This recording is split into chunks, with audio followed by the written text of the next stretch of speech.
말씀 나누겠습니다. 자, 우리가 읽고 있는 누가복음 16장에는 불의한 청지기의 비유와 더불어 부자와 나사로 이야기가 기록이 되어 있습니다. 그래서 이 내용을 우리가 살펴보면서 이 비유를 베풀어 주신 분이 누구인가? 우리 지난 시간에 살폈었죠. 누가 했습니까? 이 말씀을 예수님이신데 그 예수님이 누구시라고 했어요? 한 분 하나님과 사람 사이에 유일한 중보자이십니다. 중보자는 예수님밖에 없다는 의미에서 유일한이라는 말을 합니다. 믿으십니까? 예수님밖에 중보자가 없어요. 근데 중보자이신 그분이 하나님과 우리 사이의 중보자이신 그분이 왜 이 비유를 말씀하셨느냐라는 거예요. 그러니까 그분이 말씀하신 건 천국에 대한 것을 말씀하신 건데, 그러면 중보자는 하나님과 우리 사이의 중보자로서 하시는 일이 뭐죠? 우리로 하여금 하나님께로 나아갈 수 있도록 다리 역할을 해주시는 분, 그죠? 연결시켜 주시는 분이 바로 중보자이시죠. 우리로 하여금 하나님께 나아갈 수 있도록 해주신 분이 길을 내주신 분이라 그 말입니다. 근데 우리가 하나님께로 나아가는데, 우리가 하나님께로 나아가는 데 있어서 하나님이 계신 곳이라고 표현할 때 그건 천국인데, 그러면 천국에는 누가 들어갈 수 있느냐? 바로 이 중보자이신 예수 그리스도를 통해서만이 사람이 갈 수 있다는 거예요.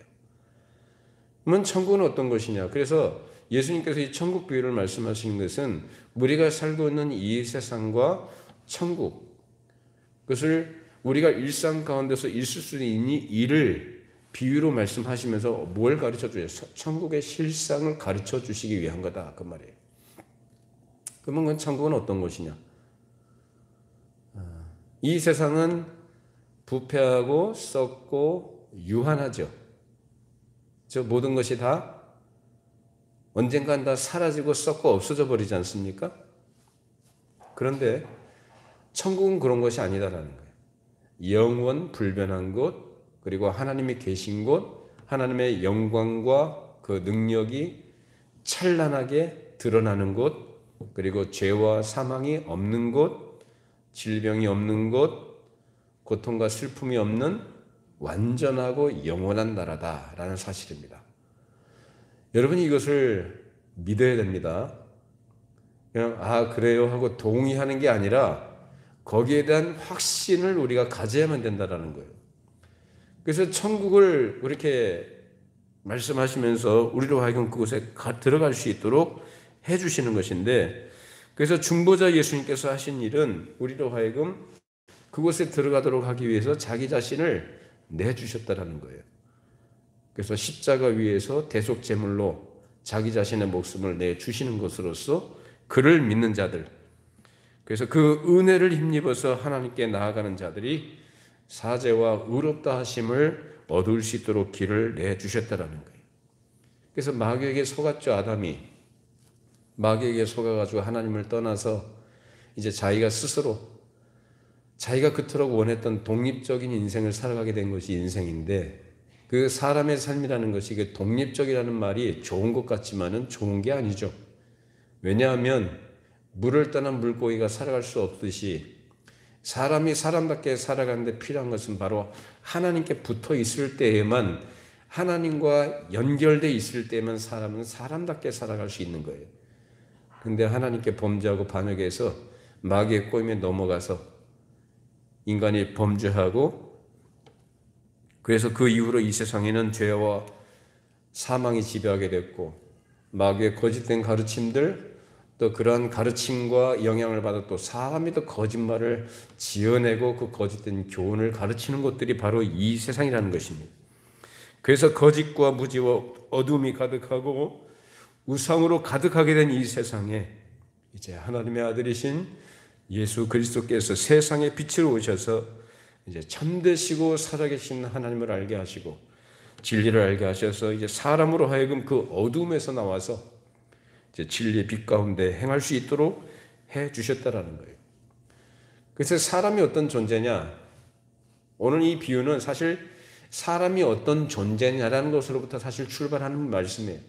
그러면 사람은 어떤 존재냐라는 거예요. 자, 우리 예레미야서 17장 9절로 10절 말씀 읽어보십시다. 만물보다 거짓되고 심히 부패한 것은 마음이라 누가 등이 이를 알리오마는 나 여호와는 심장을 살피며 폐부를 시험하고 각각 그의 행위와 그의 행실대로 보응하나니. 자, 비인격적인 만물도 다 거짓되고 부패한데 그보다 더한 것이 뭐라고 합니까? 근본적으로 사람의 마음이다라고 얘기합니다. 사실 모든 만물 이 세상의 부패는 사람이 범죄한 것으로부터 시작이 됐습니다. 그래서 세상의 모든 것이 다 썩고 부패하게 된 것이고 참되고 영원한 것이 없습니다. 여러분 이런 생각 해보셨나요? 우리 사람만 늙고 쇠해지는 게 아니라 모든 만물이 다 그래요. 그렇죠? 나무도 뭐 수백 년, 뭐 천 몇백 년을 산다고 하지만은 수명이 있다고 하지만 그것도 결국은 어떻게 되죠? 계속 성장하다 나중에는 늙는다 그러죠. 그건 동물들도 마찬가지고 벌레도 그렇고요. 그만 그러냐? 무생물들도 마찬가지예요. 인격이 없고 생명이 없는 존재들도 다 그래요. 철을 보시면은 철도 공기중에 노출되고 물하고 닿으면 어떻게 되죠? 녹이 슬죠. 썩는 거예요. 산화된다 그래요. 그리고 또 햇빛 아래 모든 것들이 다 사가지고 나중에 다 없어져 버립니다. 세상 모든 만물이 다 그래요. 다 그렇게 썩고 부패하고 없어진다는 것입니다. 우리의 현실을 보면 또한 세상의 온통 불의와 부패 그리고 거짓과 속임들 그리고 폭력과 살육 고통과 슬픔 온갖 질병들 부정적인 영향들 이것이 굉장히 많죠. 포켓몬인가요? 요새 20, 30대 그 친구들이 어렸을 때 먹었던 그건가 봐요. 근데 포켓몬 빵이 나왔는데 그거를 사 먹기 위해서 웃돈을 얹어가면서까지 매장 열기 전부터 일찍 와가지고 줄 서가지고 그걸 사 먹는답니다. 없어서 못 판대요. 그게 도대체 뭐라고? 참 사람들이 유행, 허망한 것 이런 것들이 얼마나 부화내동하는지 모르겠어요. 그래서 이 세상에 있는 것들이 다 그렇다라는 거예요. 온갖 재난과 질병들 그리고 전염병들 그리고 미래에 대한 불안과 염려들 온갖 험한 것들이 온 인생을 지배하고 있다는 것입니다. 그리고 이 모든 것들은 죄 때문이다. 죄로 말미암아 죽음이 인생을 지배하는 것이고 무수한 부담이 생겨나는 것이에요. 그래서 코로나 때문에 많은 사람들이 하루에 수백 명씩 죽는다 그럽니다. 이제 화장장이 포화 상태라서 이것들 처리를 못한다 그래요. 무수한 무덤들이 생겨나고 이제 그 묻을 땅도 없으니까 이제는 매장을 못할 정도로 이제 화장을 해서 그렇게 처리한다고 하죠. 이것이 바로 우리가 살고 있는 비참한 세상의 현실인 것입니다. 그러한 세상에 그리스도신 예수님께서 오셔서 인류의 시조 아담과 달리 이제 마귀의 시험에 넘어가지 않으시고 의인으로서 아버지께 끝까지 복종하시되 죽기까지 복종하셨다. 빌립보에서 말씀처럼 죽기까지 복종하셔서 인류를 구원하는 사명을 완수하신 것이죠. 그래서 많은 사람을 옳은 대로 살 길로 생명의 길로 인도하고 계시고 살아계시고 참되신 하나님께로 인도해서 이제 영원한 영광에 참여할 수 있도록 해주신 줄로 믿습니다. 그것이 우리 주님께서 해주신 일이에요. 자, 요한복음 6장 38절 40절 읽어보시죠. 내가 하늘에서 내려온 것은 내 뜻을 행하려 함이 아니요 나를 보내신 이의 뜻을 행하려 함이니라. 나를 보내신 이의 뜻은 내게 주신 자 중에 내가 하나도 잃어버리지 아니하고 마지막 날에 다시 살리는 이것이니라. 내 아버지의 뜻은 아들을 보고 믿는 자마다 영생을 얻는 이것이니 마지막 날에 내가 이를 다시 살리리라 하시니라. 자, 하나님의 아들이신 중보자이신 예수님께서 하신 일은 죄로 인해 죽고 또 영원히 죽을 죄인을 다시 살려내시는 거예요. 그게 바로 아버지의 뜻이었대요. 참 하나님의 참 사랑이 많으시죠. 은혜가 끝이 없으시죠. 자기가 지어낸 그 피조물이 반역을 하고 하나님의 말씀을 불순종하고 그뿐만 아니라 이스라엘 역사를 보면은 참 하나님도 참 대단하신 분이에요. 그렇게 반복적으로 죄짓고 돌아오고 또 반복적으로 죄짓고 또 용서해주면 또 죄짓고 용서해주면 또 죄짓고 그게 이스라엘 역사 아닙니까? 그냥 다 지옥 가도록 그냥 죄 가운데 살다가 다 지옥 가도록 내버려 두셔도 되는데 그렇게 하지 않으셨다 하나님이. 그래서 하나님이 그 아들을 보내셔서 그 죽을 죄인들 살리기를 원하셨다는 것입니다. 이것이 아버지의 뜻이라고 한다면 그러면 죄인이 할 일은 뭐냐? 죄인이 살아야 될 길 찾아야 되는 거죠. 그게 뭐냐? 바로 예수를 믿는 길입니다. 예수님께서 살리기 위해서 오셔서 모든 일을 해 주셨는데 그 예수 그리스도를 믿는 것이 사람이 죽음에서 벗어나는 길인 줄로 믿습니다. 영원한 생명으로 들어가는 길은 예수님밖에 없다는 것입니다. 그 믿음을 위해서 주님께서는 죄인들이 이 땅에 계실 때 알아듣도록 예수님께서 말씀하셨죠. 공생에서 생활하시면서. 그래서 사복음서를 보면 예수님께서 늘 하신 말씀, 반복적으로 하신 말씀이 뭐라고 하십니까? 말씀하실 때마다 귀 있는 자는 들으라. 들을 귀가 있는 자는 들으라. 이 말씀 하신 거예요. 그러면서 예수님께서 때로는 비유로 말씀하시고 때로는 은유를 쓰시기도 하고 여러 가지 예를 들어서 예수님께서 알아들을 수 있도록 교훈을 해 주셨다는 것입니다. 우리가 살펴보고 있는 불의한 청지기 비유도 예수님께서 하나님 나라를 가르쳐 주시기 위해서 말씀하신 천국 복음인 것입니다. 그래서 1절에서 8절까지가 비유고 이제 8절 후반절에 이 세대 아들들이 자기 시대에 있어서는 빛의 아들보다 더 지혜로움이다 라는 이 말씀이 사실 이 오늘 말씀하신 이 비유의 요지입니다. 그래서 이 세대 아들들에 대해서 뭐라고 말씀하냐? 이 세상이 너희의 시대라고 생각하고 너희가 활기를 치고 너희의 생각과 너희의 온갖 불의와 온갖 꾀를 다 동원해서 출세하고 번영을 이루고 잘 살아보려고 하지만 그 시대도 다 끝나는 날이 있을 것이고 너희가 추구하고 의지하고 그렇게 집착했던 돈이나 건강이나 명예나 세상에 모든 것들이 다 없어질 날이 있다. 그렇다면 너희가 생각할 때 한번 깊이 생각을 해봐라. 너희가 지혜 있다고 하지만 그것이 참된 지혜인 것 같으냐라는 거예요.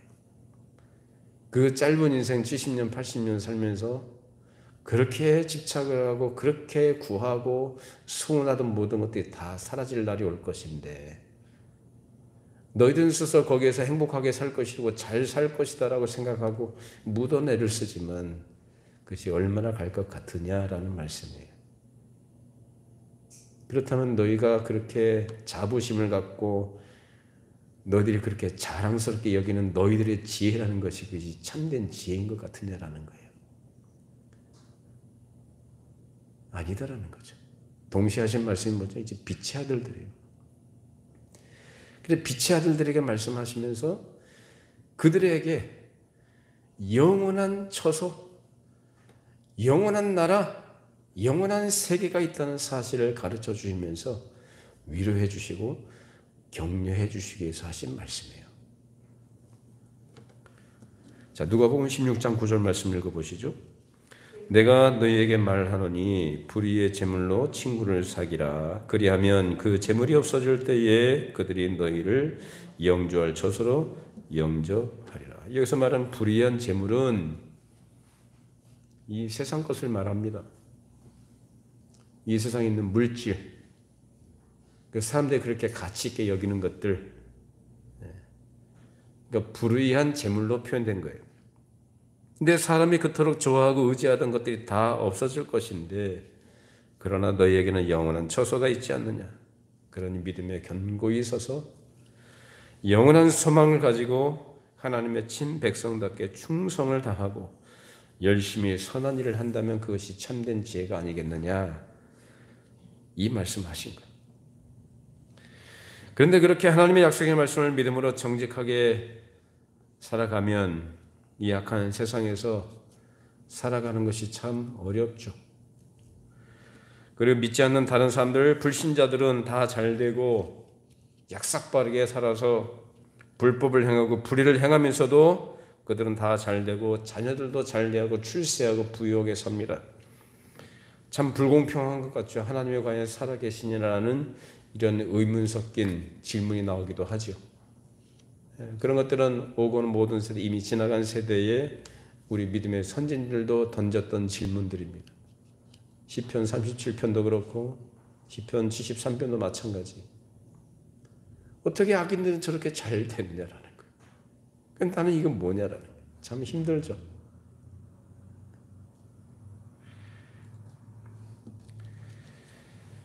스스로 생각할 때도 그런데 그런 사람들이 곁에 와가지고 한마디씩 던지고 찔러대는 것들이 있어요. 야, 너 하나님 믿는다면서? 너 예수 믿는다면서? 너 그렇게 신앙생활 잘한다고 하는데 너 이렇게 사는 게 그 모양이냐? 여러분 명절 때 친척들 만나고 싶어요? 네? 친척들 만나면 자동차 자랑하고 싶고 자식 자랑하고 싶고 집 자랑하고 싶고 그렇죠? 그 사람들이 만나서 자랑하는 자랑거리들 다 그런 것들이에요. 내가 이렇게 잘났다. 이렇게 잘 산다. 난 잘 된다. 난 이렇게 잘 나간다는 걸 보여주고 싶은 거죠. 그래서 저는 예전부터 카카오 스토리를 저는 안 했어요. 처음에 좀 하려다가 보니까 다 자기 자랑하는 것만 다 올려놓더라고요. 카톡 같은 것도 보면은 다 자기가 잘하는 것들, 좋은 거 먹는 거, 어디 좋은 데 간 거, 좀 명품 들고 있는 게 사진 찍어야 다 올리는 거. 그거 없는 사람들 그거 볼 때 무슨 생각 들겠어요?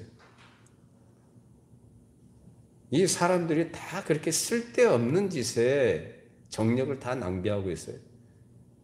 왜 그런 짓들을 합니까? 그러니까 명절 때 안 보고 싶은 거예요. 특히 젊은 친구들은 결혼할 한기가 지났는데도 결혼을 못하고 있으면은 안 만나고 싶은 거죠. 이 세상에 이런 자랑거리들, 이런 것들이 다 사람들을 힘들게 하고 상대적으로 없는 것들. 그래서 그런 가운데서 하나님이 있느냐 없느냐 이런 얘기를 하고 믿음으로 사는 것에 대해서 조롱하고 비웃는 이런 모습들을 우리가 볼 때 그것이 내가 그 당사자가 됐을 때 얼마나 마음이 힘들어져요. 자, 그렇지만 그렇게 힘들고 어려운 가운데 우리가 살아가지만 그런 가운데서도 너희들 주눅들지 말고 믿음으로 산다는 것을 부끄럽게 여기지 말고 하나님의 약속의 말씀을 믿고 굳건하게 버티면서 인내하면서 이겨나가라. 왜? 우리에겐 약속이 있지 않느냐라는 거예요. 어떤 약속이요? 영원한 약속. 이 세상에 영원한 거 있어요? 젊은 애들이 좋아하는 지드래곤이라는 말이 영원하신 줄로 믿습니다. 세상엔 영원한 게 없다. 그러나 세상의 모든 것이 다 사라지고 없어진다 해도 우리 빛의 자녀들, 아들들에게 영원한 처소가 약속되어 있다. 그러니 지금 우리가 살아가고 있는 이 세상의 현실이 어렵더라도 어렵죠? 뭐 쉽겠어요? 어렵죠. 비교되기도 하고 때로는 무시당하기도 하는 것 같고 자존심 구겨되는 일들도 있고요. 그냥 어렵더라도 그런 것은 모든 것을 상쇄할 수 있는 확실한 하나님의 약속이 우리에게 있는 줄로 믿으시기를 바랍니다. 믿음으로 사는 거죠. 그래서 이런 가운데서 이 말씀을 가지고 우리를 위로하고 격려하시려는 것입니다. 그럼 여기서 말하는 이 빛의 아들들은 누구냐? 물론 우리 예수 믿는 사람들을 빛의 아들이라 얘기합니다. 근데 그 당시 예수님께서 유대인들에게 하신 말씀이 있어요. 자, 요한복음 12장 36절 읽어보십시다. 너희에게 아직 빛이 있을 동안에 빛을 믿으라. 그리하면 빛의 아들이 되리라. 자, 빛이 있을 동안에 빛을 믿으라. 이 빛은 누구를 말합니까? 이 세상에 빛으로 오신 예수님, 어두운 세상, 무지와 어둠과 하나님을 반역하는 그런 흑암 가운데 빛으로 오신 분이다. 그래서 빛의 아들들은 어떤 사람들이냐? 바로 빛으로 오신 예수 그리스도를 믿는 자들이 빛의 아들이다. 그래서 여러분들이 예수를 믿으신다 라고 고백하시면 여러분들은 누구냐? 여러분이 바로 빛의 아들들이다. 믿으십니까? 네, 여러분은 빛의 아이고 그러면 저는 여잔데요 라고 말씀하시지 말고요. 이 빛의 아들이라는 것은 성별을 말하는 게 아니에요. 그래서 페미니즘이 사회 이슈가 되기도 하고 이 대선 때도 많이 시끄럽게 했는데 여러분 성경에서 말하는 이런 것을 이제 페미니즘적인 시각을 가지고 보시면 안 됩니다. 이것은 위치와 역할을 얘기하는 거예요. 위치와 역할과 특권을 말할 때 아들들이라는 표현을 쓰는 거예요. 상대적으로 뭐 딸이라고 표현 안 했기 때문에 이건 좀 그렇지 않냐 그렇게 생각하지 마시고 하나님 앞에는 남자나 여자나 다 동일하게 하나님의 형상인 줄로 믿습니다. 동일한 인격이에요. 그러나 그 역할과 기능, 책임이라는 것은 구분이 있어요. 구분이. 차별이 아니라. 그렇죠? 부연해서 말씀드리자면 군대 가서 싸우는 거, 전투에 참여하는 것은 누가 합니까? 요새는 여군도 많아요. 그러지 마시고 그냥 우리 정직하게 있는 그대로 얘기하자고요. 체력이라든지 기능적인 것이라든지 그런 면에 있어서 전쟁터에 나가서 싸우는 건 누가 싸워요? 여자가 싸워요? 남자가 싸워요? 남자가 싸워요. 남자가. 이거는 차별이 아니라 그 기능과 역할의 문제예요. 자, 하나 더 얘기해 보십시다. 우리 사회 인프라를 구축하는 문제들이 있지 않습니까? 뭐 항만, 도로, 공항 또는 건축물들 하여튼 이런 소위 말하는 문명으로 표현되는 이런 도시를 건설하고 이건 누가 다 합니까? 여자가요, 남자가요? 남자들이 합니다. 아니, 그 여자도 하던데, 그런 말 하지 말고, 무슨 말인지 이해는 못 하시면 안 돼요. 누가 해요? 남자가요, 여자예요? 어린이집 교사는 남자가요, 여자가요? 제가 가서 하면 어떻게 되겠어요? 할 수 있죠. 못하는 건 아니죠. 할 수 있지만 주로 하는 건 누가 하냐? 여자가 하는 거예요. 아시겠죠? 여자하고 남자의 성의 어떤 차별이 아니라 어떤 것이 더 우월하고 어떤 것이 열등하다 이런 문제가 아니고 하나님께서 그렇게 질서를 따라서 조화를 이루도록 만드셨다라는 거예요. 믿는 사람들은 그런 시각을 가지고 보셔야 되는 거예요. 이해하시고. 아시겠죠? 뭐 페미니즘이니 뭐 반페미니즘 이런 건요. 세상 사람들이 하는 얘기들이에요. 어떻든 아들들 빛의 아들들 얘기하다 나왔는데 자 그럼 에베소서 5장 8절로 9절 말씀 읽어보시죠. 너희가 전에는 어둠이더니 이제는 주 안에서 빛이라 빛의 자녀들처럼 행하라. 빛의 열매는 모든 착함과 의로움과 진실함에 있느니라. 자 우리도 전에는 하나님을 몰랐죠. 저도 하나님을 모르기 전에는 어디 있었던 자예요? 저도 어둠에 있던 자예요. 무지한 가운데 있었던 자였고 하나님을 사실상 반대하고 거스르는 자리에 있던 사람이에요. 근데 어느 순간인가 하나님께서 나를 하나님을 믿는 사람으로 만들어주셨단 말이에요. 예수 믿는 사람으로. 언젠지 모르겠어요. 근데 언젠가 복음이 무엇인지 깨닫게 되고 돌아보니까 지나온 과정들이 다 하나님께서 나를 그렇게 인도하신 과정들이었다는 것이 딱딱딱 정리가 돼버리는 거예요. 예? 복음이 뭔지를 아니까. 그리고 목에 칼이 들어와도 양보가 안 되는 거고 그리고 천국에 하나님께서 나를 들이시기로 예수 그리스도를 통해서 들이시기로 하신 이 문제에 대해서 추호의 의심도 없습니다. 여러분들 어떠십니까? 다른 거 없어요. 내 자격 조건이나 내 됨됨이가 근거가 아니에요. 아시겠어요? 빛으로 오신 누구요? 예수를 어떻게 해요? 믿는 거예요.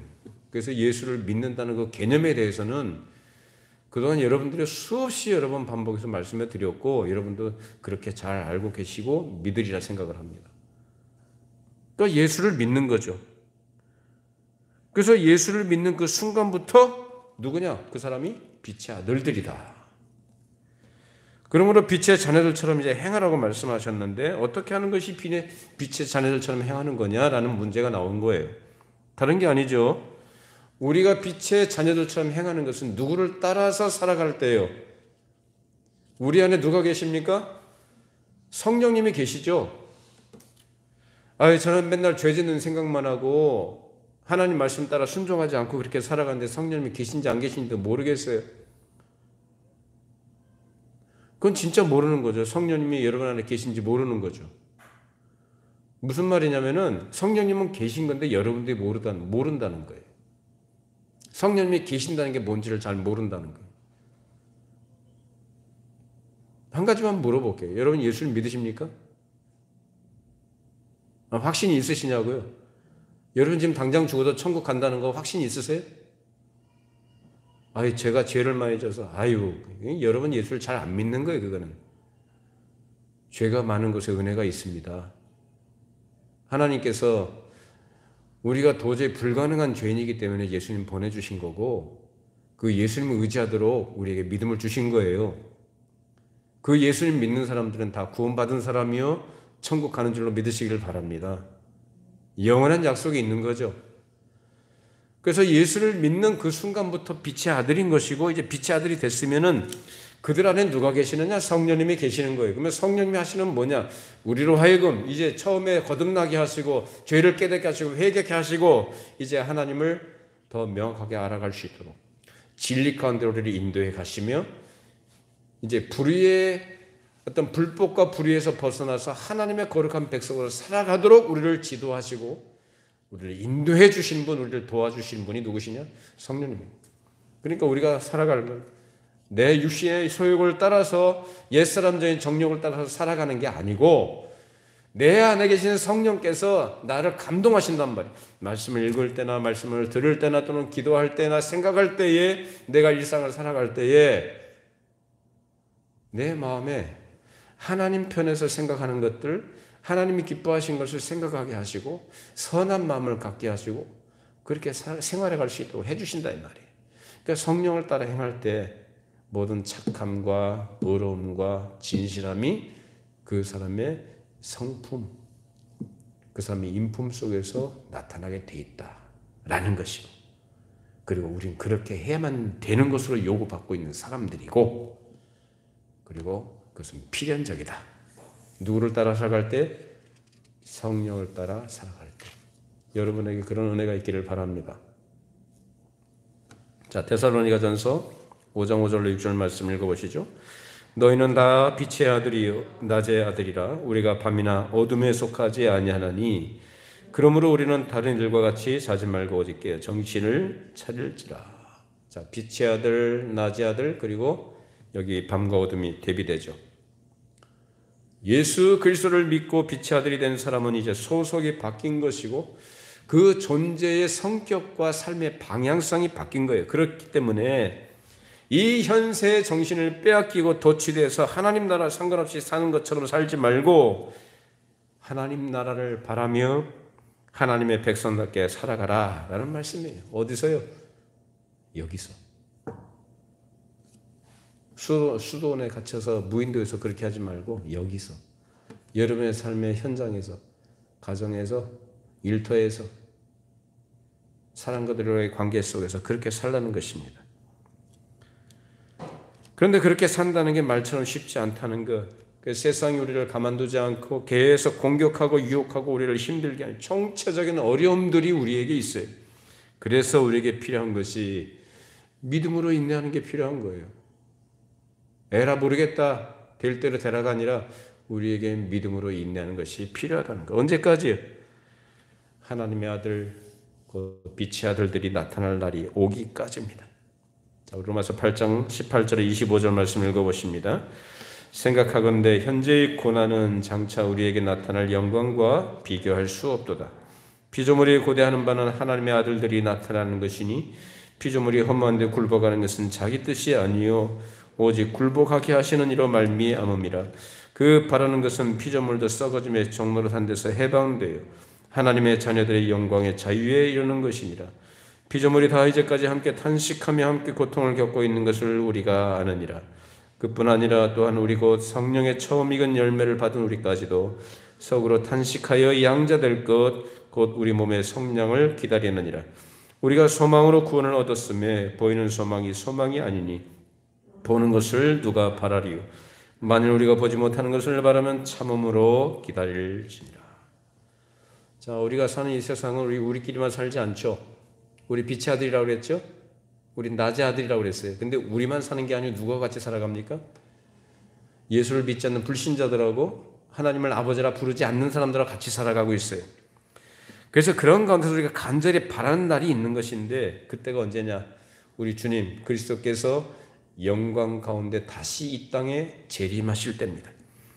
그때는 그리스도의 권세와 능력이 만천하에 나타나게 될 것이고 그토록 우리가 기대하고 우리가 갈망했던 하나님의 나라가 임할 것이며 그리스도 안에서 죽은 자들이 다시는 죽지 않고 썩지 않는 영광스러운 몸으로 일어나고 그때 당시에 살아서 주를 맞이하게 되는 자들은 신령한 몸으로서 이제 더 이상 약하지 않고 쇠하지 않으며 강하고 완전한 영광의 몸으로 변화가 될 것입니다. 믿으시기를 바랍니다. 그것이 성경의 약속입니다.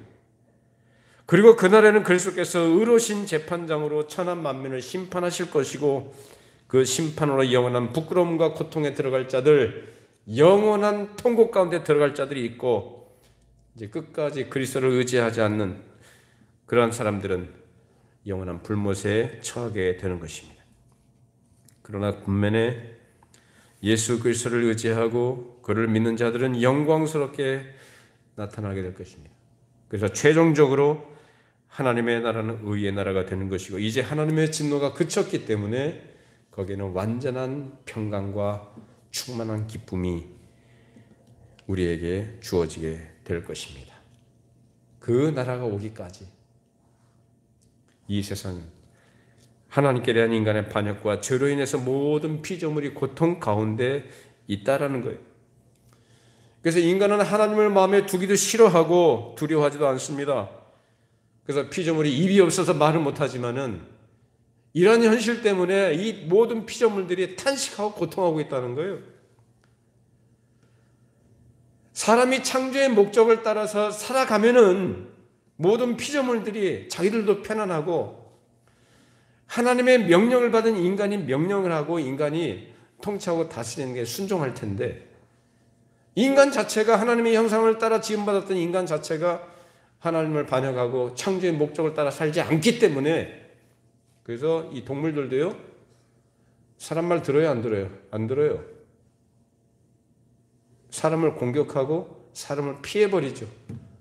친밀한 관계가 아니에요. 적대적인 관계예요.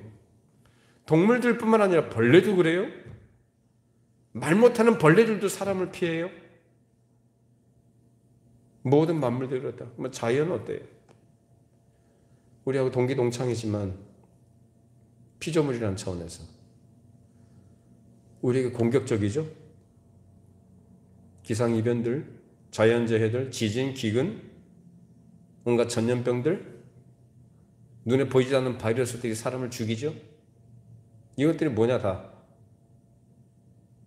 바로 이 세상이 그렇게 인간의 죄로 인해서 고통 가운데 있는 것입니다. 그래서 이런 모든 피조물들도 탄식하고 고통 가운데 있으면서 뭐가 나타나기 기다린다. 하나님의 아들들이 나타나기를 기다린다. 학수고대한다. 왜? 그때가 되면 이 모든 피조세계의 이러한 비정상적인 것들이 모든 것이 이제 무죄 상태의 그 창조 세계와 같이 이제 완전한 하나님의 영광이 드러나는 그런 신령한 기쁨과 평화가 충만하게 나타나는 그런 나라가 올 것을 이 피조물들도 알고 있기 때문에 그래서 그날이 오기를 학수고대하고 있다라는 말씀으로 우리에게 가르쳐 주시는 거예요. 믿으시기 바랍니다. 그래서 그런 세상에 필요한 존재가 누구냐? 바로 빛의 아들들, 곧 하나님의 아들들입니다. 그렇다면 예수를 믿는 하나님의 자녀들은 어떻게 살아야 되느냐? 우리 착하게 삽시다가 아니고 우리 그 기준은 하나님의 말씀이죠. 곧 그의 계명입니다. 하나님께서 아브라함에게 하신 언약을 따라서 애굽에 종되었던 이스라엘 백성들에게 모세를 보내서 그 지팡이 하나로 그 백성들을 건져내도록 하시고 시내산에 이르게 하시고 거기서 십계명을 내리시고 모세 율법을 제정하게 하시고 하나님의 백성으로 거기에서 세우셨습니다. 시내산에서. 그 법의 첫째는 하나님을 어떻게 하라는 거예요? 사랑하라. 어떻게 사랑하라고요? 자, 1계명부터 4계명까지 잘 아시죠? 그건 뭐죠? 하나님을 사랑하라는 얘기예요. 그래서 첫 번째 기둥이라고 얘기합니다. 그러니까 하나님을 사랑하는데 어떻게 사랑하냐? 마음을 다해서, 뜻을 다해서, 힘을 다해서, 성품을 다해서, 내 목숨을 다해서 하나님을 어떻게 하라고요? 사랑하라고 합니다. 왜 이렇게 사랑해야 됩니까? 나는 너를 애굽 땅 종되었던 집에서 인도해낸 너의 하나님 여호와라요. 그래서 십계명을 주시기 전에 하나님께서 그 십계명을 주시는 그 분이 누구신가를 자기 자신을 선포하십니다. 나는 너를 애굽 땅 종되었던 집, 나는 너를 죄와 사망의 그늘에 있던 너를 구원의 길로 인도해낸 너의 하나님 여호와라. 그러면 그 은혜를 알고 그 사랑이 무엇인지를 경험했다고 한다면 그 은혜에 감사할 수 있어야 되는 것이 아닙니까? 그렇죠? 그 배은망덕 하면 안 되는 거예요, 사람이. 은혜는 물에 새이고 원수는 돌에 새긴다는 말이 있는데 사람이 그런 존재라는 거죠. 근데 우리는 그래서는 안 된다. 하나님의 은혜를 기억하고 그 사랑에 감사해서 누구를 사랑하라고요? 하나님을 사랑하라고요. 어떻게 사랑하라고요? 대충 사랑하라는 게 아니라 어떻게 해요? 내 마음을 다해라. 물질인 곳에 마음이 있다고 그러죠? 사람이 그렇다고요. 근데 뭐라고 하십니까? 내 마음을 다해서 누구를 사랑하래요? 물질을 사랑하라? 하나님을 사랑해라. 마음을 다해라. 뜻을 다해라. 힘을 다해라. 성품을 다해라. 목숨을 다해라. 그 하나님을 사랑하는 것이 첫 번째 계명이에요. 그러므로 구원받은 하나님의 백성이 하나님의 계명을 지키는 것도 마땅한 의무인 것입니다. 자, 요한일서 5장 2절로 3절 말씀. 우리가 하나님을 사랑하고 그의 계명들을 지킬 때에 이르소 우리가 하나님의 자녀를 사랑하는 줄을 아느니라. 하나님을 사랑하는 것은 이것이니 우리가 그의 계명들을 지키는 것이라. 그의 계명들은 무거운 것이 아니로다. 하나님을 사랑한다고 하면서 그 계명을 지키지 않으면 거짓말하는 거다. 하나님께서 형제를 사랑하라, 이웃을 사랑하라. 그래서 5계명부터 10번째 계명까지는 누구를 사랑하라는 얘기예요? 이웃을 사랑하라. 너의 형제를 사랑하라. 그 얘기입니다. 두 번째 기둥이에요. 사랑하래요. 그래서 하나님을 네가 사랑한다고 하면서 그 계명을 지키지 않는다. 그 계명은 이웃을 사랑하는 것까지 포함이 되는 건데 이웃을 사랑하지 않는다면 그건 거짓말이죠. 그래서 이웃을 사랑하라고 명령하셨기 때문에 하나님을 사랑하고 계명을 지킬 때는 당연히 형제를 사랑해야 되는 거예요. 그래서 사람이 하나님을 사랑하지 않고 사람을 사랑한다? 그거는 뭐예요? 그건 사랑이에요? 사랑 아니에요? 예, 사랑 아닙니다. 사람들이 사람끼리 연인끼리 사랑하고 그 사랑을 세상에서 사랑이라고 얘기하지만 성경의 기준으로 봤을 때는 그건 참 사랑이 아니다. 이기적인 거예요. 자기 이기적인 것에서 벗어나는 것, 그것을 탈피하는 것이 뭐냐 봐라. 하나님을 사랑하는. 그래서 하나님을 사랑하는 사람이 이웃을 사랑할 때 그것이 참 사랑이다라는 것을 가르쳐 준 거예요. 그래서 형제를 사랑하는데 사랑과의 관계는 많은 부분에 있어서 물질과 연결이 됩니다. 왜냐하면 이 물질이라는 것은 우리의 삶을 지탱하는 굉장히 중요한 기묘한 수단이거든요. 이번에 정권이 바뀐 게 왜 바뀌었습니까? 이념 때문에 바뀌었어요? 아니에요. 뭐 때문에 바뀌었어요? 그건 경제 문제예요. 부동산 문제. 복합적인 여러 가지 이유와 원인들이 뭐 그런 것들이 있지만은 따지고 보면은 백성들이 못 살겠거든요. 못 살아요. 먹고 살기 힘들다. 갈아보자. 그래서 바꾼 거예요. 국가 지도자나 정부가 할 일은 국민들을 왜? 백성들이 지금 고통 가운데 있는데요. 얼마나 가겠어요? 세상 정치가 그렇습니다. 이처럼 우리의 삶의 근간을 이루고 세상살이에 우리가 삶을 영위하는 데서 가장 기본적인 토대요 중추적인 기능을 하는 것이 바로 이 물질이거든요. 그렇기 때문에 모든 인간관계의 핵심은 뭐라고 얘기하냐면 이 물질이 연결되어 있는 거예요. 다들. 그래서 16장의 비유는 예수님께서 자기 제자들에게 영원한 나라를 바라고 사는 하나님의 백성으로서 재물을 어떻게 대하고 재물을 어떻게 사용할 것인가를 가르치신 겁니다. 꼭 천국 시민으로서 지혜로운 생활을 부지런히 열심히 하도록 가르쳐 주신 거예요. 자, 누가복음 16장 9절로 10절 말씀 9절 다시 한번 읽어보십시다. 내가 너희에게 말하노니 불의의 재물로 친구를 사귀라. 그리하면 그 재물이 없어질 때에 그들이 너희를 영주할 처소로 영접하리라. 지극히 작은 것에 충성된 자는 큰 것에도 충성되고 지극히 작은 것에 불의한 자는 큰 것에도 불의하니라. 지극히 작은 것, 세상 물질을 얘기하죠. 그러니까 너희들 세상 물질을 너무 그 세상 물질의 가치를 너무 과대평가하지 말라 그 말이에요. 여선 친구란 불의의 재물로 친구를 사귀라. 세상의 재물로 친구를 사귀라. 자, 그러면은 여기서 우리가 예수를 믿는 빛의 아들들로서 하나님의 아들들로서 이 재물을 어떻게 사용할 것인가라는 것이 얘기가 나오는 거죠. 불의의 재물로 친구를 사귀려. 친구는 누구를 얘기할까요? 여러분 선한 사마리아의 비유 여러분 아시죠?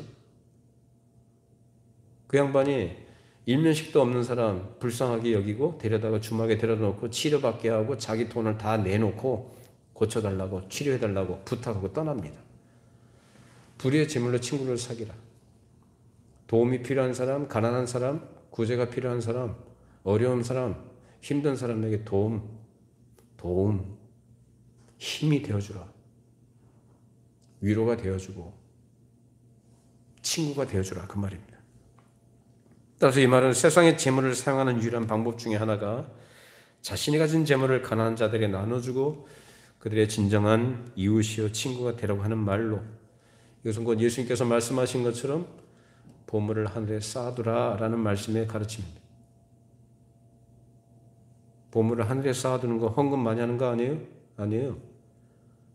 돈 잘 쓰시라고요. 하나님께서 주신 거 잘 쓰시라.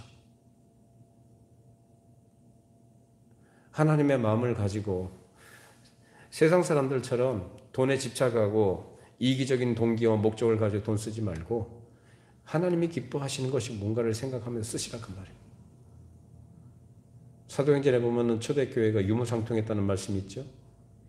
우리는 돈을 의지하거나 세상의 물질을 의지하는 사람이 아니라 하나님의 은혜 안에서 하나님을 의지하고 하나님께서 주신 것으로 만족하는 사람들이요 그 사랑을 나누는 공동체입니다라는 것을 드러낸 거예요. 그게 세상과 다른 거죠. 그게 빛의 아들들이에요.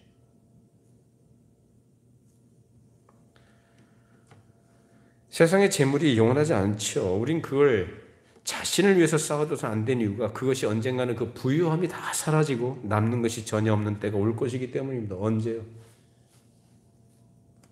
물질이 썩어 없어지기엔 우리가 먼저 죽어요. 우리가 먼저 죽는다고. 죽음이 다 경험하게 된 일인 것입니다. 그리고 그가 행한 대로 하나님께서 갚아주실 겁니다. 그래서 예수를 믿는 빛의 아들답게 재물을 잘 사용해서 하나님의 뜻을 따라 사용하고 가난한 자들에게 도움을 주면 이 세상에 종말이 오고 죽음을 맞이하게 된다 할지라도 하나님께서 그를 기억하시며 영원한 하늘나라로 인도하실 것이다. 물론 돈을 잘 쓰면 하나님께서 구원하신다 그런 얘기 아니죠? 무슨 말인지 이해를 잘 하시기 바랍니다. 결국 이것은 예수를 믿고 영원한 나라에 대한 소망을 가지고 살아가는 우리가 이 세상에서 어떻게 일하며 재물을 얻느냐의 문제인데 자기가 소득을 얻는 방법이 상식적이고 정당해야 됩니다. 세상이 불의하다고 하지만은 그 가운데서 빛의 아들들은 좀 달라야 된다. 상식적이고 정당한 방식을 가지고 수입을 얻도록 해야 되는 것입니다. 자, 디모데전서 6장 9절로 10절 말씀 읽어보시죠. 부하려 하는 자들은 시험과 올무와 여러 가지 어리석고 해로운 욕심에 떨어지나니 곧 사람으로 파멸과 멸망에 빠지게 하는 것이라. 돈을 사랑함이 일만하게 뿌리가 되나니 이것을 탐내는 자들은 미혹을 받아 믿음에서 떠나 많은 근심으로써 자기를 찔렀도다. 이것은 진리입니다.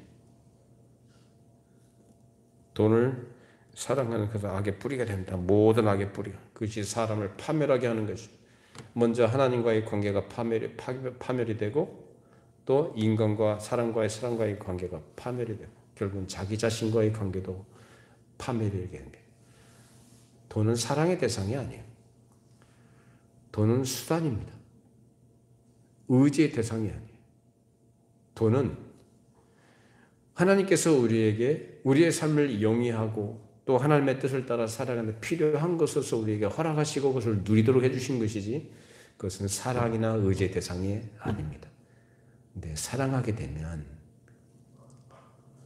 이제 수단이 목적이 되어버리게 되면 모든 것이 거기서 뒤틀리게 돼 있고 결국 파멸에 이르게 됩니다. 누가복음 16장 13절 말씀. 집 하인이 두 주인을 섬길 수 없나니 혹이를 미워하고 저를 사랑하거나 혹이를 중히 여기고 저를 경히 여길 것입니다. 너희는 하나님과 재물을 겸하여 섬길 수 없느니라. 결국 누가 그 사람의 주인이냐의 문제겠죠. 한 사람이 두 주인을 섬길 수 없대요. 자, 그런데 두 주인을 섬기는 것이 현실이에요. 그죠? 하나님과 재물을 겸하여 섬기고 있는 사람들이 참 많습니다. 예수를 믿는 신자이기 때문에 하나님을 버릴 수는 없고 그렇다고 재물을 섬기자니 하나님을 또한 제대로 섬길 수 없다. 하나님은 마음을 다하고 목숨을 다하고 뜻을 다해서 섬겨야 되는데 재물을 섬겨야 되니까 그렇게는 못하겠고 그래서 결국 신앙생활이 피폐해지고 영적으로 공고해지는 것입니다. 그러니까 재물을 섬기는 거예요. 돈을. 세상의 물질을 섬기는 거예요. 아니 섬길 걸 섬겨야지 사람이 영원하지도 않고 날개가 달아 다 날아가 버릴 것이고 결국은 썩고 부패할 것들인데 그걸 신으로 섬겨요. 자기의 주인으로 섬긴다는 게 얼마나 어리석은 거예요. 하나님이 영원하시고 완전하신 분이에요. 하나님을 가까이 하시기를 바랍니다. 하나님을 가까이 하시고 하나님께 소망을 두시고 하나님의 약속을 바라보고 믿음으로 인내하면서 승리하시는 우리 모두가 되기를 바랍니다. 하나님께서 우리를 칭찬하실 거예요. 잘했다. 그리고 이 땅에 있는 재물을 가지고 친구를 사귀라는 말씀처럼 빛의 아들처럼 행하라는 말씀처럼 우리가 그 말씀을 따라 살아갈 때 결국은 우리가 하나님 앞에 서게 될 날 그날 우리가 부끄럽지 않을 것이고 예수 그리스도 안에서 우리를 영접하시는 그 하나님께서 우리를 칭찬하실 것이고 우리가 하늘의 보물 쌓아두라라는 말씀을 우리가 따라서 살았다면 천국에서 영원히 썩지 않는 기업으로 하나님께서 우리에게 갚아주실 줄로 믿으시기를 바랍니다. 기도하시겠습니다. 걸어가신 하나님 아버지, 주님께서 귀한 비유의 말씀을 베풀어 주셔서 오늘날 이 시대를 살아가는 저희들에게 귀한 지혜를 얻게 해주신 은혜를 감사드립니다. 주님, 저희들에게 주신 것, 우리 아버지께서 맡겨주신 것임을 기억하고 먹는 것과 입는 것으로 족하게 하시고 또 우리에게 주신 것 가운데 도움이 필요한 사람들 또한 하나님이 기뻐하시는 그러한 일에 우리에게 맡겨주신 것을 지혜롭게 사용하는 청지기들이 되게 해주시고 하늘의 보물을 쌓아두라는 말씀을 따라 이 땅에서 살아갈 때 불의의 제물로 친구를 많이 사귀고 그로써 우리 하나님 앞에 칭찬받을 수 있는 빛의 아들들 되게 해 주시옵소서. 이 어두운 세상에 빛의 아들들로서 빛을 비추고 어둠 가운데 있는 자들이 빛을 보고 빛으로 나올 수 있는 그러한 하나님의 아들들의 역할을 잘 감당하는 우리 성도들이 되게 하여 주시옵소서. 예수님의 이름으로 기도합니다. 아멘. 다 같이 일어나셔서 635장 찬송 드리겠습니다.